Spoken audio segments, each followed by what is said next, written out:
तो अब हम लोग स्टार्ट करते हैं इलेक्ट्रोस्टैटिक्स। ठीक, तो electro means charge, electro means charge और स्टैटिक मतलब एट रेस्ट। ठीक, तो इलेक्ट्रोस्टैटिक्स का पूरा मतलब क्या हुआ कि study of charge at rest. ठीक, इलेक्ट्रोस्टैटिक्स को लिख लीजिए, क्या होता है? Study of charge at rest is known as electrostatics. ठीक, अब हमें चार्ज एट रेस्ट को स्टडी करना है इलेक्ट्रोस्टैटिक्स में। तो सबसे पहले हम क्या देखेंगे? Properties of charge, properties of charge. ठीक, अब प्रॉपर्टीज ऑफ चार्ज में पहली प्रॉपर्टी या पहले भी पढ़ चुके हैं, 9th 10th में पढ़ चुके हैं। चार्ज कितने प्रकार के होते हैं? 2 प्रकार के। Charge is of 2 types. कौन कौन से? Positive and negative. ठीक, positive and negative. Like charges यानी पॉजिटिव पॉजिटिव या नेगेटिव नेगेटिव। ठीक, repel each other, repel each other. And unlike charges यानी एक पॉजिटिव एक negative, unlike charges attract each other. ठीक, ये आप पहले पढ़ चुके हैं, हर बच्चा इस बात को जानता होगा जो भी 10th पास कर लिया होगा। ठीक, तो ये पहले प्रॉपर्टी। चार्ज 2 प्रकार के होते हैं, positive and negative. Like charges repel each other, unlike charges attract each other. ठीक, फिर अब दूसरी प्रॉपर्टी,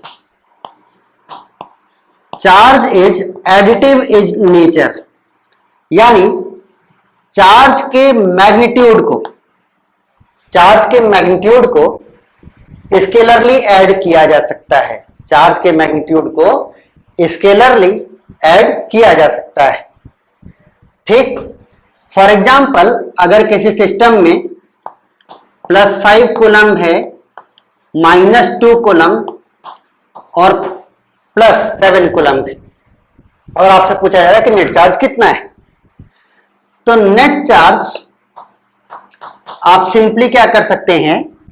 मैग्नीट्यूड्स को, इनके मैग्नीट्यूड्स को ऐड कर दीजिए साइन के साथ। तो कितना हो गया? +5 - 2 3, 3 + 10 +10 कूलम।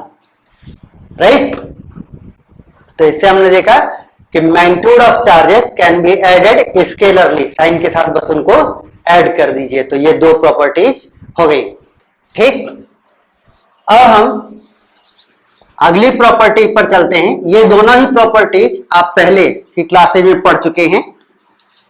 ठीक, परंतु अब जो प्रॉपर्टी मैं बताऊंगा वो पहले के सिलेबस में नहीं है, तो शायद आप लोग नहीं जानते होंगे या मोस्टली बच्चे नहीं जानते होंगे।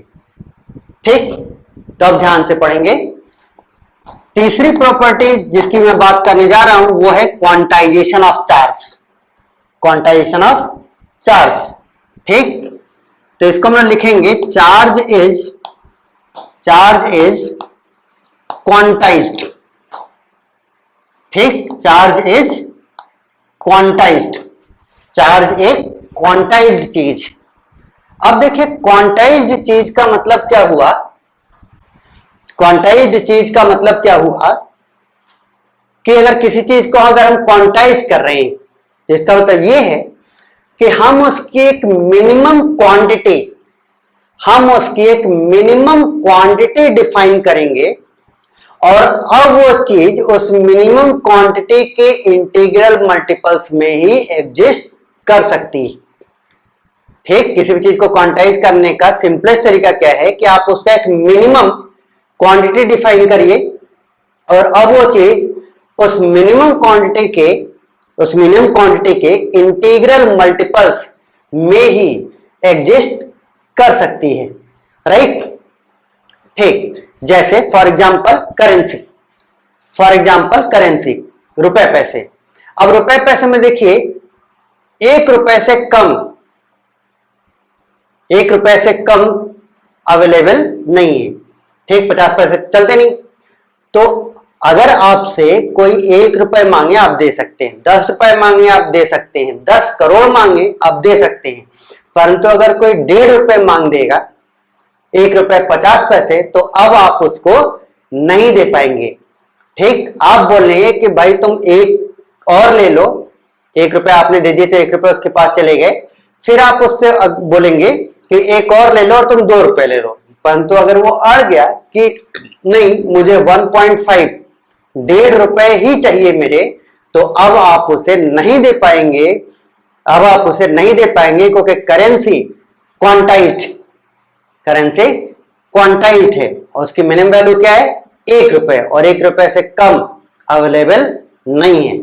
और अगर ₹1 से कम अवेलेबल नहीं है तो इसका मतलब यह है कि करेंसी इंटीग्रल मल्टीपल्स ऑफ ₹1 में ही एग्जिस्ट कर सकती है। आप किसी को ₹1 दे सकते हैं, एक और रुपए दे सकते हैं, एक और रुपए दे सकते हैं, एक और रुपए दे सकते हैं, इस प्रकार से ₹1 करके कितने भी दे सकते हैं, ठीक, परंतु आधा रुपए नहीं दे सकते, राइट। इसी प्रकार से चार्ज आपका क्वांटाइज्ड है। अब अगर चार्ज क्वांटाइज्ड है तो जैसे कि मैंने बताया कि किसी चीज को क्वांटाइज करने का मतलब है कि आप उसकी एक मिनिमम क्वांटिटी डिफाइन करेंगे, बताएंगे कि भाई यही मिनिमम क्वांटिटी है और इससे कम एग्जिस्ट नहीं कर सकता।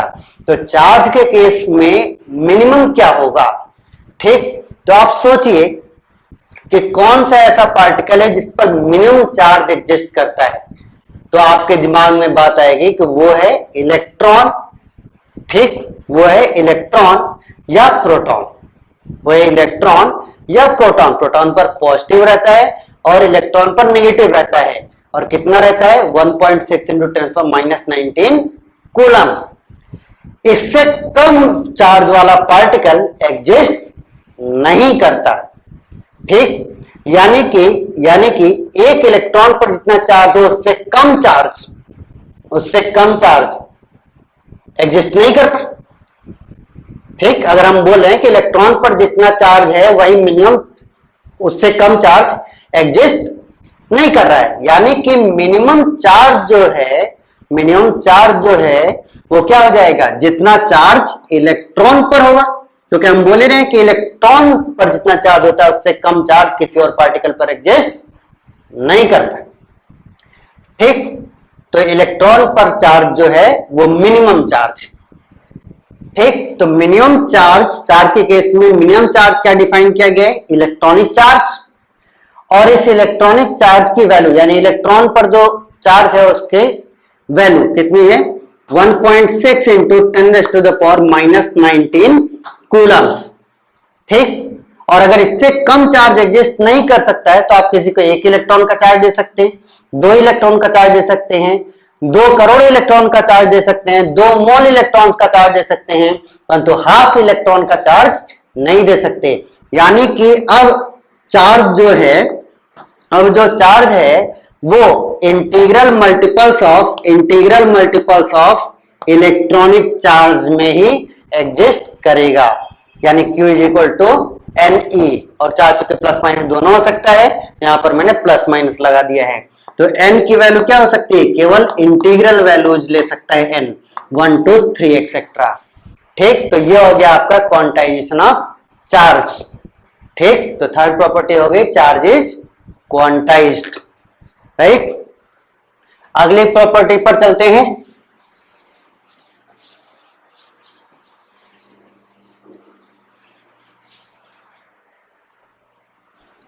फोर्थ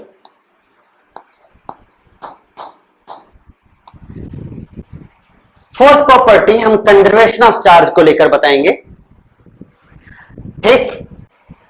तो कंजर्वेशन ऑफ चार्ज को लेकर के हम बोल सकते हैं कि total charge of a system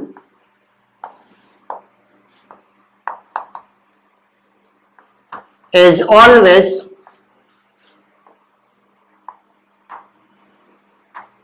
conserved, is always conserved. ठीक, total charge of a system is always conserved. ठीक है ना? तो अगर मान लीजिए किसी सिस्टम में +5 कूलम्ब है और -3 कूलम्ब है, तो हो सकता है कि इस सिस्टम में कुछ घटनाएं घटे, रिएक्शन वगैरह या जो भी कुछ, और इस सिस्टम में हो जाए +10 कूलम्ब -8 कूलम्ब। ठीक, तो पहले कितना था? +5 -3 +2 कूलम्ब। अब कितना है? +10 -8, अब भी कितना है? +2 कूलम्ब। तो total charge of a system will be conserved. Total charge of a system will be conserved. ठीक, परंतु एक बात और ध्यान में रखिएगा, टोटल पॉजिटिव चार्ज या फिर total negative charge of a system may or may not be conserved. ठीक, टोटल पॉजिटिव चार्ज और total negative charge of a system may or may not be conserved. देखिए यहां +5 है, यहां कितना हो गया? +10, यहां -3 है, यहां कितना हो गया? -8, राइट? ठीक, अब देखिए क्या है कि क्या हम मास को लेकर के भी क्या एक ऐसा स्टेटमेंट इशू कर सकते हैं कि total mass of a system is conserved, is always conserved? क्या हम ऐसा बोल सकते हैं कि total mass of system is always conserved? ऐसा नहीं बोला जा सकता। कारण क्या है कि मास can be converted into energy and energy can be converted into mass according to Einstein's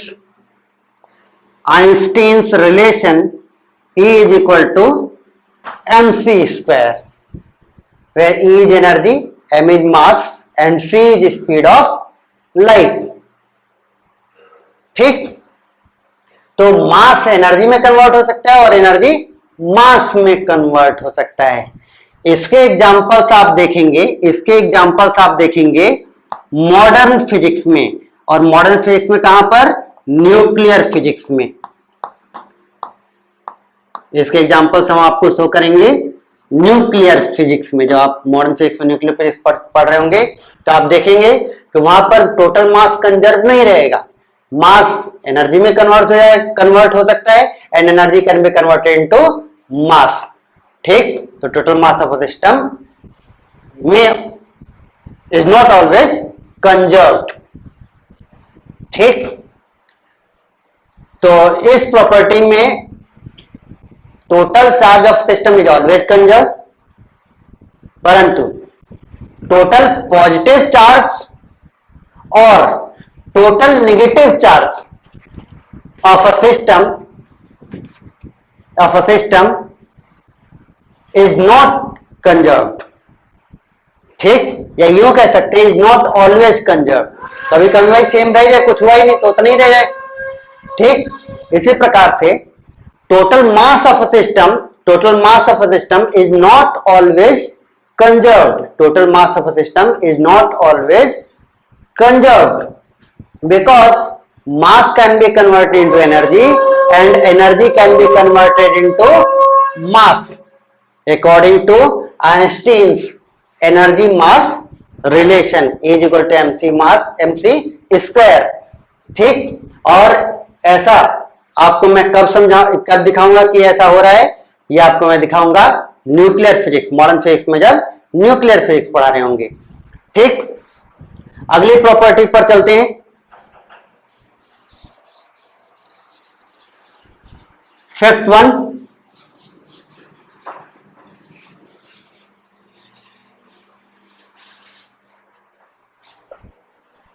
fifth property है magnitude of charge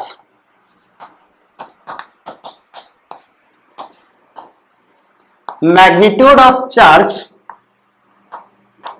is independent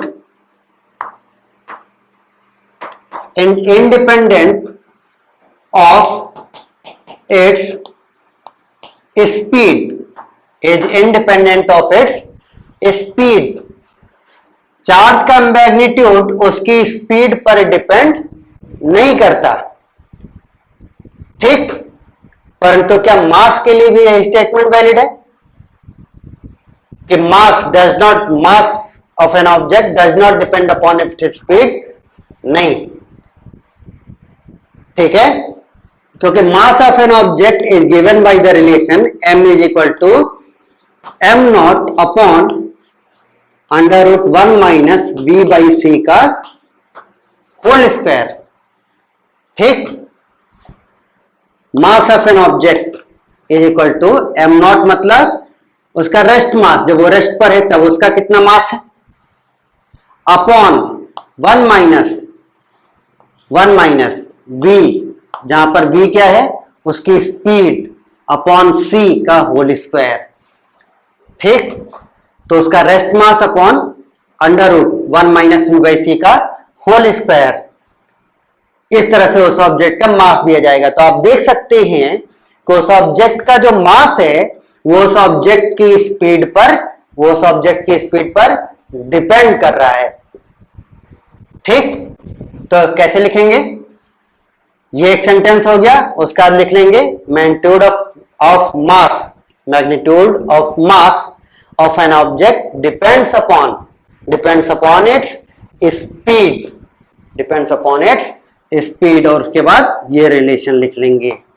ये भी हम पढ़ेंगे मॉडर्न फिजिक्स में, ठीक। अब देखते हैं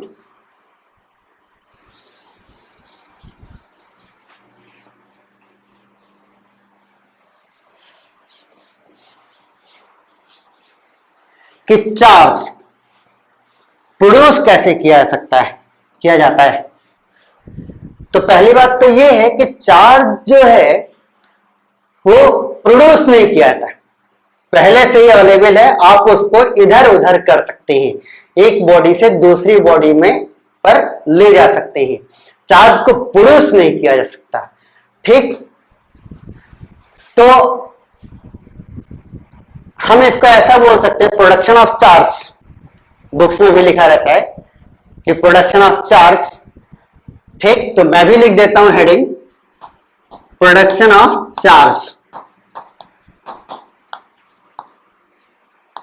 परंतु याद रखिए कि charge can not be produced, केवल बस आप इसे इधर उधर कर सकते हैं, ठीक, एक बॉडी से दूसरी बॉडी पर ले जा सकते हैं, ठीक है।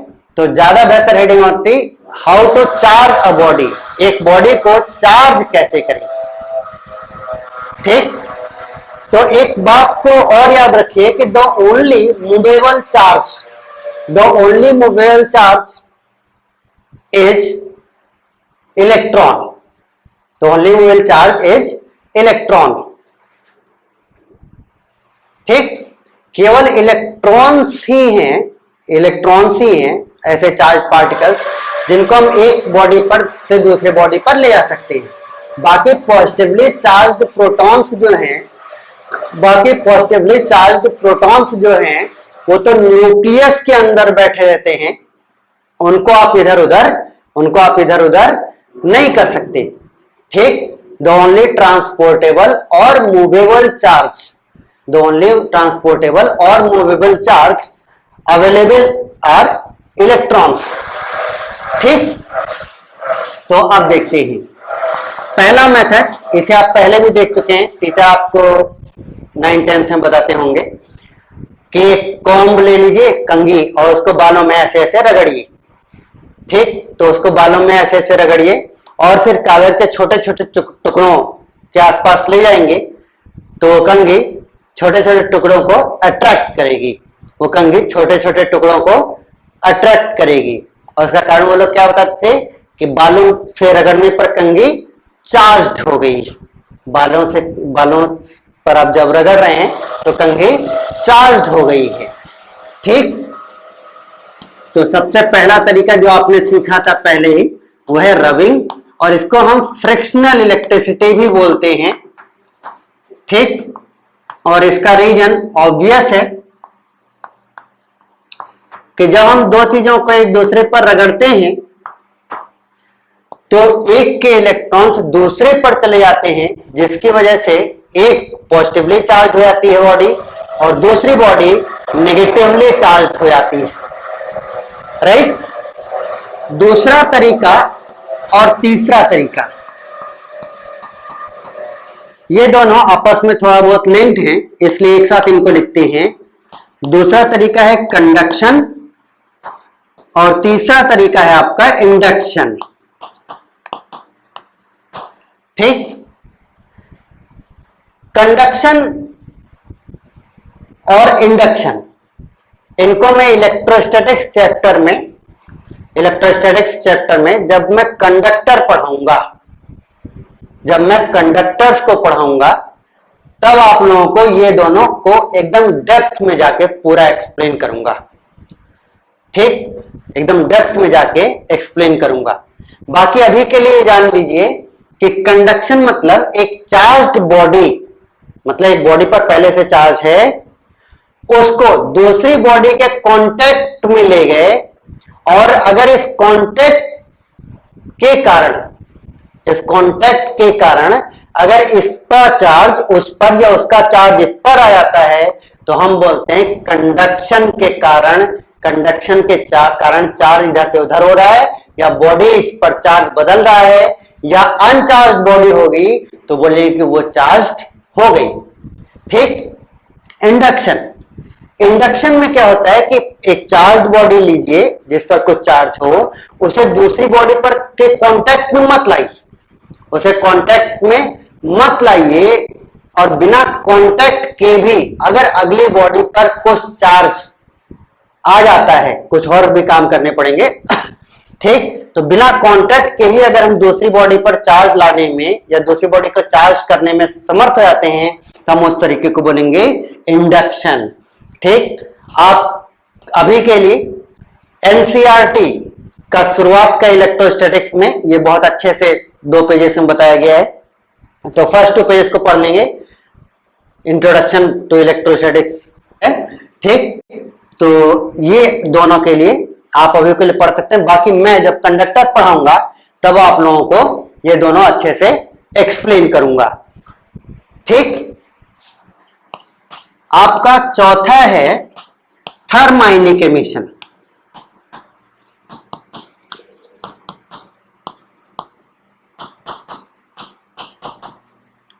थर्माइनिक एमिशन, थर्म मतलब होता है हीट, थर्म मतलब होता है हीट। तो जब हम कुछ बॉडीज को, किसी भी चीज को नहीं, लकड़ी को हीट करेंगे जल जाएगा। ठीक, कुछ पर्टिकुलर बॉडीज को जब हम हीट करते हैं तो उनमें से इलेक्ट्रॉन्स एमिट हो जाते हैं। एमिशन, किसका एमिशन? इलेक्ट्रॉन्स का एमिशन। कुछ बॉडीज को हम हीट करते हैं तो इलेक्ट्रॉन्स का एमिशन होता है, तो बचता क्या है? बचते क्या हैं? आयंस। ठीक, इसीलिए इसका नाम पड़ा थर्माइनिक एमिशन। हीट करते हैं तो इलेक्ट्रॉन्स का एमिशन हो जाता है, जिसकी वजह से बॉडी चार्ज हो जाती है, जिसकी वजह से बॉडी चार्ज हो जाती है। थर्माइनिक एमिशन, इसको हम पढ़ेंगे मॉडर्न फिजिक्स में। फिर आपका एक आखिरी 5th one, photo electric effect. Photo electric effect, तो फोटो इलेक्ट्रिक इफेक्ट क्या है कि कुछ मेटल प्लेट्स पर, कुछ पर्टिकुलर टाइप की मेटल प्लेट्स पर जब लाइट पड़ती है तो इलेक्ट्रॉन्स निकलते हैं। अब उस मेटल प्लेट में से अगर इलेक्ट्रॉन्स निकल गए तो मेटल प्लेट कैसी हो गई? चार्ज्ड। और मेटल प्लेट कैसी हो गई? चार्ज्ड। ठीक, तो एक तरीका मेटल प्लेट को चार्ज करने का ये हो सकता है। इसको भी हम पढ़ेंगे मॉडर्न फिजिक्स में, ठीक। और इसके नाम को एक्सप्लेन कर देता हूं। फोटो मीन्स लाइट और इलेक्ट्रिक मीन्स चार्ज। तो लाइट का electric effect, photo electric effect, note कर लीजिए, ठीक। और अगर आपको कभी ऐसा लगे कि मैं नोट करने का पूरा समय नहीं दे रहा हूं, ठीक, मैं नोट करने का पूरा समय नहीं दे रहा हूं, तो आप वीडियो को पॉज कर सकते हैं, ठीक है। तो ये हो गया आपका introduction to electrostatics, introduction to electrostatics, ठीक। या फिर हम बोल सकते हैं properties of charge and its production, ठीक। तो अब हम लोग पढ़ते हैं कूलम्ब्स लॉ। कूलम्ब्स लॉ आपको क्या देता है कि दो चार्जेस एक दूसरे पर कितना फोर्स लगाते हैं। कूलम्ब्स लॉ हमें बताता है कि दो पॉइंट चार्जेस एक दूसरे पर कितना फोर्स लगाते हैं, ठीक। तो अब देखिए क्या है कि मान लेते हैं कि दो चार्जेस, एक Q1 एक Q2 r डिस्टेंस पर रखे गए हैं। तो ये दोनों एक दूसरे पर कितना फोर्स लगा रहे होंगे, तो वो दिया जाएगा F is equal to K Q1 Q2 upon R square से, ठीक। ये दोनों एक दूसरे पर जो फोर्स लगा रहे होंगे, उस फोर्स का मैग्नीट्यूड दिया जाएगा F is equal to K Q1 Q2 by R square से, जहां पर K की वैल्यू होती है 9 इंटू 10⁹, ठीक। ये तो इसकी न्यूमेरिकल वैल्यू हो गई। और इसकी यूनिट कैसे हम लिख सकते हैं, इस K को यही छोड़कर बाकी सबको इधर ले आइए, ठीक। तो फोर्स इधर रहेगा तो क्या आ गया, न्यूटन। R स्क्वायर इधर जाएगा ऊपर तो क्या हो जाएगा, मीटर स्क्वायर। और ये Q1 Q2, Q का यूनिट क्या होता है, कूलम, तो ये कितना हो गया, कूलम स्क्वायर। तो Q1 Q2 इधर आएगा तो नीचे चला जाएगा, ठीक। तो कितना हो जाएगा ये, कूलम स्क्वायर। तो K की वैल्यू इतनी हो जाएगी, ठीक। अब देखिए क्या है कि K को बाद में हम लोग देखेंगे कि आपका होता है 1/4 पाई एप्सिलॉन नॉट। K को हम लोग बाद में लिखेंगे 1/4 पाई एप्सिलॉन नॉट, ठीक। तो ये एप्सिलॉन नॉट जो है, इसकी वैल्यू होती है 8.85 इंटू 10⁻⁻12, ठीक। एप्सिलॉन नॉट की वैल्यू जो होती है वो इतनी होती है, राइट। और एप्सिलॉन नॉट को बोला जाता है परमिटिविटी ऑफ फ्री स्पेस, और एप्सिलॉन नॉट को बोला जाता है परमिटिविटी ऑफ फ्री स्पेस, ठीक। अब देखिए सिंपल सी बात, थोड़ा सा अलग हो गया इसलिए लग रहा होगा कि थोड़ा सा कंफ्यूजिंग है, परंतु ऐसा कुछ नहीं है। इस K की वैल्यू इतनी हो गई 9 इंटू 10⁹, और ये उसकी यूनिट हो गई जो मैंने प्रॉपरली निकाली थी, न्यूटन मीटर स्क्वायर पर कूलम्ब स्क्वायर, ठीक। K को हम बाद में डिफाइन करेंगे, K is equal to 1/4 pi epsilon naught. Epsilon naught क्या होता है, permittivity of free space, just एक नेम, राइट। और एप्सिलॉन नॉट की वैल्यू कितनी होती है 8.85 इंटू 10 पावर माइनस 12। और एप्सिलॉन नॉट की यूनिट का जहां तक सवाल है तो ये तो एक कांस्टेंट है 4 पाई, ये तो एक न्यूमेरिकल कांस्टेंट है तो इसकी कोई यूनिट होगी नहीं 4 पाई की, यानी कि एप्सिलॉन नॉट की यूनिट के की यूनिट का रेसिप्रोकल होगी। तो के की जो भी यूनिट है उसको पलट दीजिए तो कितना आ जाएगा, coulomb square upon newton metre square, right. ठीक है, तो कूलम्ब्स लॉ के अकॉर्डिंग दो चार्जेस एक दूसरे पर कितना फोर्स लगा रहे होंगे, के Q1 Q2 upon R square. इसको नोट कर लीजिए।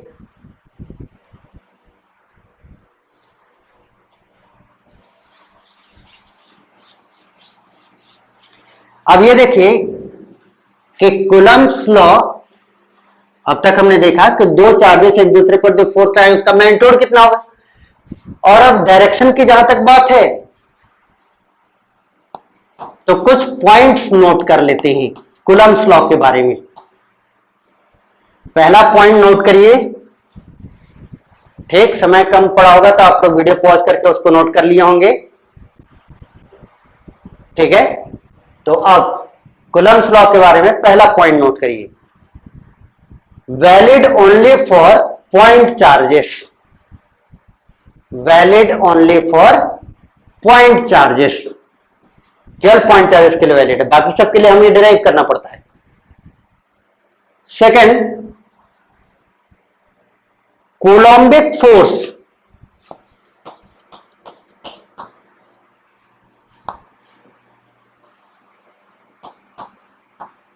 Coulombic force always acts along the line joining two charges, यानी दो चार्जेस के लाइन ज्वाइनिंग के अलोंग ही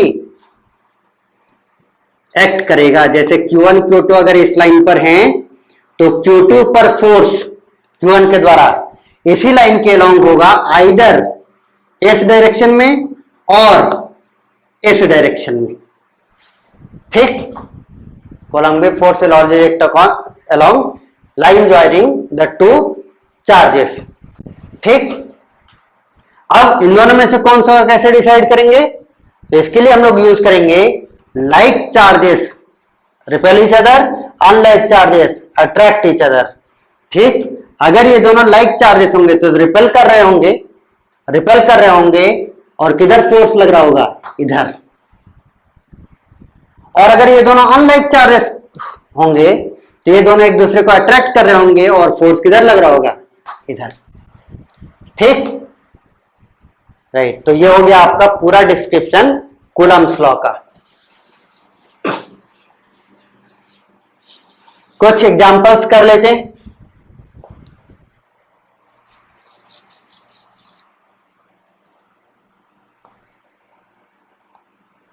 क्वेश्चन लिखिए, 3 charges are situated at the vertices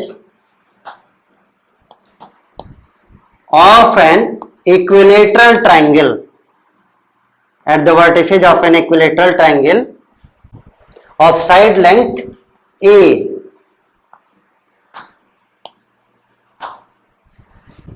Find out the net force on any one charge.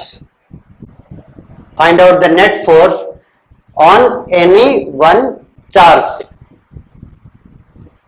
ठीक, ये पहला क्वेश्चन है। तो अब देखिए, वीडियो पॉज करेंगे, सॉल्व करेंगे और फिर उसके बाद मेरा सॉल्यूशन देखेंगे, राइट। तो अब अगर सॉल्व कर चुके हैं तो मेरा सॉल्यूशन देखिए। मान लीजिए कि मैं इस चार्ज पर फोर्स निकालना चाहता हूं, तो इस वाले के कारण इस वाले के कारण जो फोर्स आ रहा होगा वो किधर आएगा, ऐसे आएगा।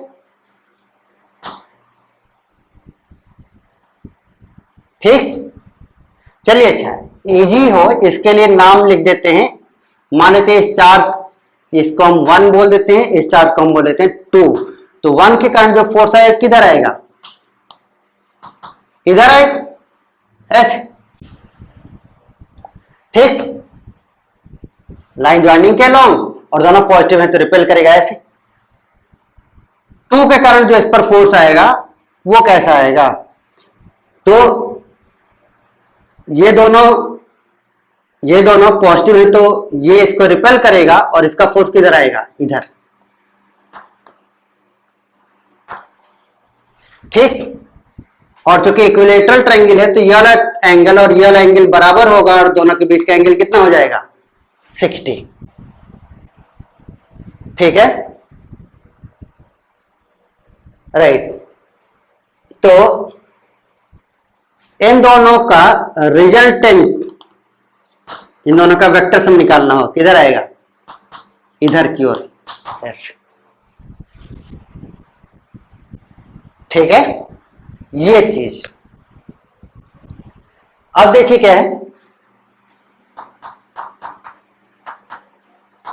F1 और F2 का अगर मैग्नीट्यूड देखा जाए तो दोनों का मैग्नीट्यूड एग्जैक्टली सेम आएगा क्योंकि चार्जेस सेम है और डिस्टेंस भी सेम है।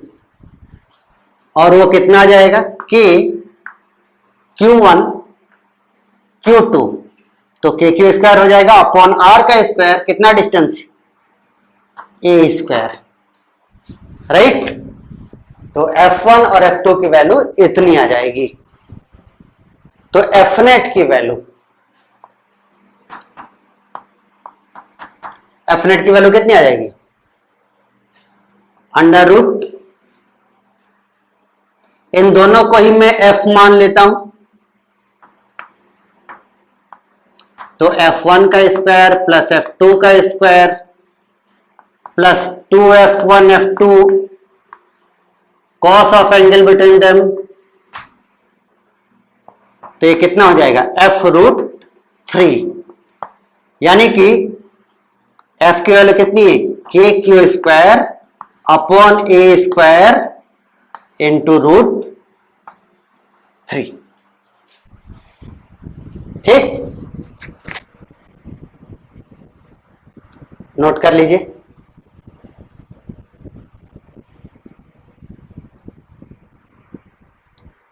अब अगले क्वेश्चन पर चलते हैं।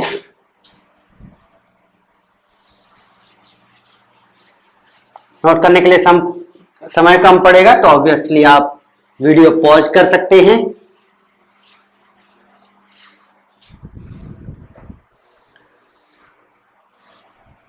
अगले क्वेश्चन में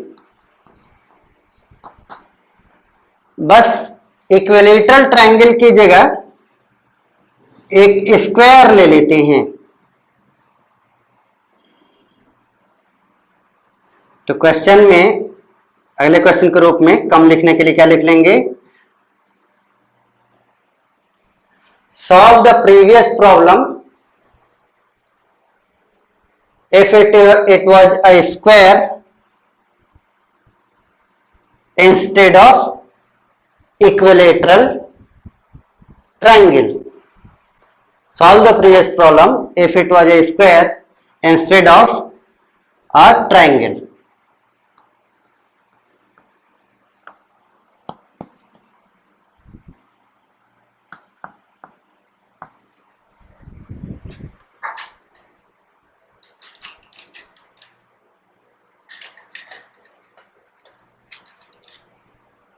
तो अब देखिए क्या है कि सबसे पहले तो आप वीडियो पॉज करेंगे और इसको खुद से सॉल्व करेंगे, राइट। अब मैं सॉल्व करता हूं। मान लीजिए मैं इस पर फोर्स निकालना चाहता हूं, ठीक। तो इसको मैं 1 बोल देता हूं, इसको मैं 2 बोल देता हूं और इसको मैं बोल देता हूं 3। तो 1 के कारण फोर्स ऐसे आएगा, रिपेल करेगा ना ऐसे, और 2 के कारण फोर्स इधर आएगा, ये भी रिपेल करेगा ऐसे, राइट।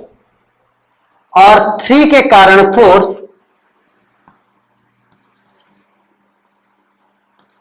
ऐसे आएगा, ठीक डायगोनल के अलॉन्ग। और हम ये भी जानते हैं कि अगर ये लेंथ ए है और ये भी लेंथ ए है तो डायगोनल की लेंथ कितनी हो जाएगी, a√2, a√2, ठीक। इतनी बात। अब देखते हैं मैग्नीट्यूड्स ऑफ द फोर्सेस। तो F1 और F2 दोनों का मैग्नीट्यूड, दोनों का ही मैग्नीट्यूड कितना हो जाएगा, K Q1 Q2 that is Q square upon A square, ठीक। और F3 का मैग्नीट्यूड कितना आ जाएगा, K Q1 Q2 that is KQ square upon a√2 का होल स्क्वायर, यानी 1/2 KQ square upon A square, ठीक। तो अब देखिए क्या है कि आपका F फोर्स इधर, F1 F2 दोनों को अगर मैं F मान लूं तो F फोर्स इधर और ठीक उतना ही फोर्स F इधर, तो क्या ठीक बीचों बीच इन दोनों का रिजल्टेंट कितना हो जाएगा, √F square plus F square, F√2, right, F√2। तो कितना है F, KQ square by A square, ठीक, इंटू √2। इतना तो भाई सब लोग कर लेंगे ना कि अगर F इधर है, F इधर है और 90 डिग्री का एंगल है तो नेट फोर्स कितना हो जाएगा, F√2, ठीक। और ये ठीक बीचों बीच आएगा। लेकिन याद रखिए कि F3 जो है वो भी तो ठीक बीचों बीच है डायगोनल के अलॉन्ग, वो भी तो ठीक बीचों बीच है डायगोनल के अलॉन्ग, राइट। तो F3 इसी के अलॉन्ग रहेगा तो F3 सीधा इसमें ऐड हो जाएगा और F3 की वैल्यू कितनी आ जाएगी, KQ square by 2A square, ठीक, KQ square by 2A square, ठीक है, नोट कर लीजिए। उस रियल को और अच्छे से लिख सकते हैं, KQ square by A square common ले लीजिए, KQ square by A square common ले लीजिए, ठीक। तो √2 प्लस 1/2,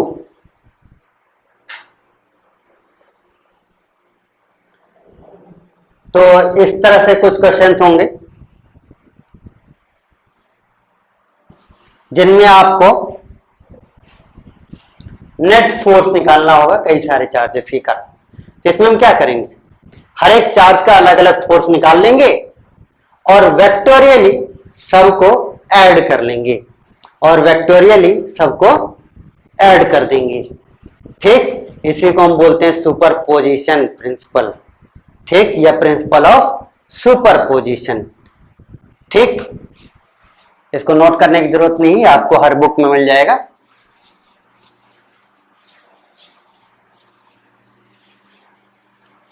अब देखिए क्या है कि कूलम्ब्स लॉ जस्ट एक फोर्स के बारे में बताता है, तो इस पर जो क्वेश्चंस बनेंगे न्यूमेरिकल्स, ठीक। एक तो हमने जो ये डायरेक्टली कर लिए कि भैया आपसे पूछा जा रहा है कि टोटल कितना फोर्स हुआ, ठीक, सिंपली आपसे ये पूछा रहा है कि कितना टोटल कितना फोर्स हुआ, परंतु तो इससे आगे बढ़ के क्वेश्चंस बनाने होंगे सिर्फ कूलम्ब्स लॉ पर, सिर्फ कूलम्ब्स लॉ पर, तो हमें किसकी हेल्प लेनी पड़ेगी? मैकेनिक्स की, ठीक, जहां पर फोर्स पर बेस्ड क्वेश्चंस होते हैं, राइट। तो जैसे एक एग्जांपल लेते हैं। अब मान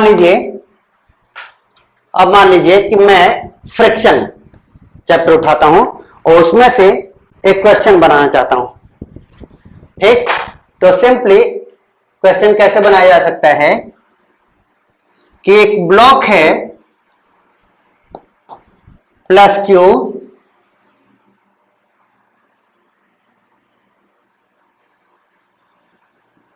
और इससे कुछ दूरी पर एक m मास का ब्लॉक, इसको हम क्यों नोट कर देते हैं कि एक ब्लॉक जिस पर चार्ज है +Q0, इससे d डिस्टेंस की दूरी पर एक दूसरा ब्लॉक रखा गया है, ठीक, जिसका मास है स्मॉल m और इस पर चार्ज है Q। ये पता नहीं है Q कितना है, ये फिक्स्ड, ये हमें पता है कि +Q0 इसकी वैल्यू है और ये फिक्स्ड, ठीक। कोएफिशिएंट ऑफ फ्रिक्शन दिया गया है म्यू, कोएफिशिएंट ऑफ फ्रिक्शन दिया गया है म्यू। कोएफिशिएंट ऑफ फ्रिक्शन दिए जाने का मतलब है कि ये मूव कर सकता है, इसे फिक्स नहीं किया गया है, ठीक, परंतु ये कैसा है? ये आपका फिक्स, ठीक। तो अब क्वेश्चन लिखिए, in the given situation find out the range of charge, inverted column में लिख लीजिएगा small q, such that the block does not move, ठीक। तो अब देखिए क्या है, कि ये इस पर भी चार्ज है, इस पर भी चार्ज, तो इस वाले ब्लॉक पर कौन कौन से फोर्स लग रहे होंगे? एक तो इसका फोर्स जो इसको रिपेल कर रहा हो,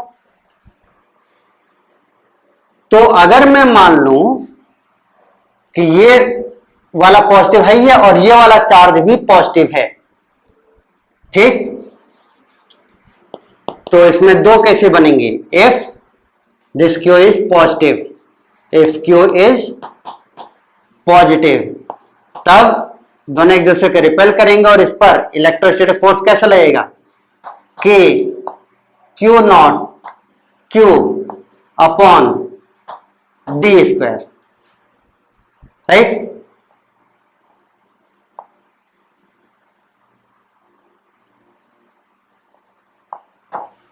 ठीक, और इसको रोकने वाला कौन है? फ्रिक्शन, ठीक। तो फ्रिक्शन इधर रहेगा। इस ब्लॉक को रोक के रखने के लिए फ्रिक्शन की वैल्यू कितनी होनी चाहिए? Q0 Q upon d², right. और फ्रिक्शन की मैक्सिमम वैल्यू कितनी? म्यू इंटू नॉर्मल रिएक्शन, और नॉर्मल रिएक्शन केस में कितना होगा? mg के बराबर, ठीक। नॉर्मल रिएक्शन ऊपर, mg नीचे। अब अगर ये कंडीशन सेटिस्फाई करनी है, कौन सी कंडीशन? कि ये ब्लॉक मूव ना करे, तो फ्रिक्शन फोर्स की वैल्यू इतनी होनी चाहिए, यानी ये रिक्वायर्ड वैल्यू ऑफ फ्रिक्शन, ठीक। और ये है मैक्सिमम वैल्यू ऑफ फ्रिक्शन। तो कब तक ये कंडीशन सेटिस्फाई होती रहेगी? जब तक required value of friction will be equal to or less than maximum value of friction, right? Will be equal to or less than maximum value of friction. ठीक, तो रिक्वायर्ड वैल्यू कितनी हुई, K Q not Q upon D equal to और less than F की maximum value mu M ji.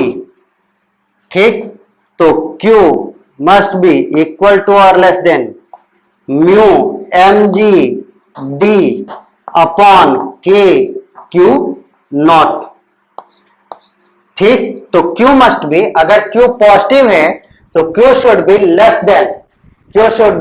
Then this quantity, right? Q should be less than this quantity.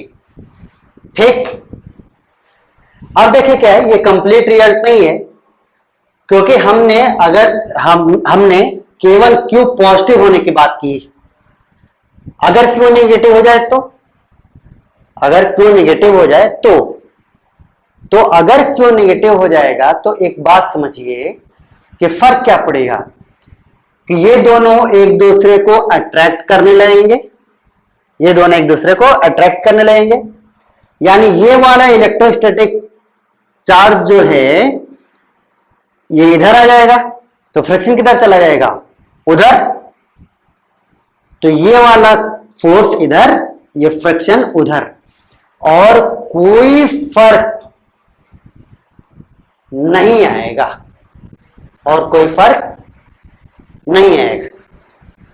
ठीक, right? तो अब देखिए क्या है कि इसका मतलब ये है, सिंपल सा बस एक फर्क ये है कि इन दोनों की डायरेक्शन पलट गई. तो अगर मैं इन दोनों के डायरेक्शन पलटने का मतलब क्या है कि दोनों तरफ एक माइनस साइन से मल्टीप्लाई कर दी. ठीक, वेक्टर क्वांटिटी है ना ये. तो जैसे अगर इस Q को मैं नेगेटिव कर दूं तो इसका मतलब इधर तीर लगा हुआ, तो इसका मतलब किधर आ जाएगा, इधर आ जाएगा, राइट? और इस फ्रिक्शन को भी मैं नेगेटिव कर दूं तो ये किधर चला जाएगा, उधर चला जाएगा. तो हर जगह नेगेटिव साइन से मल्टीप्लाई कर दीजिए. तो जब आप यहां पर -1 से मल्टीप्लाई करेंगे दोनों तरफ, तो ये इनइक्वालिटी कैसे हो जाएगी, पलट जाएगी. ये नहीं समझ में आया होगा, राइट? ठीक, इनइक्वालिटी पलट जाएगी. सपोज करिए 2 लेस देन 3, सही इनइक्वालिटी. अब अगर मैं दोनों तरफ माइनस से मल्टीप्लाई करता हूं, -2 और इधर क्या हो जाएगा, -3, तो अब इनइक्वालिटी कैसी हो जाएगी, -2 ग्रेटर देन -3. तो किसी भी इनइक्वालिटी के दोनों तरफ जब हम माइनस साइन से मल्टीप्लाई करते हैं तो इनइक्वालिटी क्या होती है, रिवर्स हो जाती है. तो अगर 2 लेस देन 3 था तो -2 ग्रेटर देन -3 हो जाएगा. तो इसी तरह से अगर Q नेगेटिव है, इफ इधर का थोड़ा सा मिटाएंगे, उम्मीद करता हूं सब लोग समझ गए होंगे.